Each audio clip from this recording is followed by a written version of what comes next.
बाबा सिंह ऐसा भी कर सकते हैं? क्या ऐसा नहीं हो सकता कि किसी भी तरह मेरे बाबा की जान बच जाए? हाँ, हो सकता है कि अदालत उनको शक का फायदा देकर बरी कर दे। अगर मेरे बाबा को पता चल गया ना कि मैंने अपने दुश्मन के बेटे से शादी की है, तो वो अपने ही हाथ से फंदा अपने गले में डाल देंगे। आसमान, मैं तो बेकसूर हूं। आज से 15 साल पहले जो कुछ हुआ उसमें मैं कैसे मुलविस हो सकता हूँ?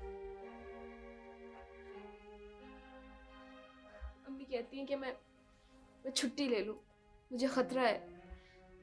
वो मुझे अगवा कर सकते हैं।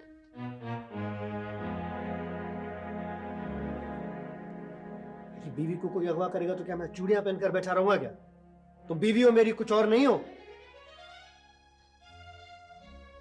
इसी बात का तो आसरा है।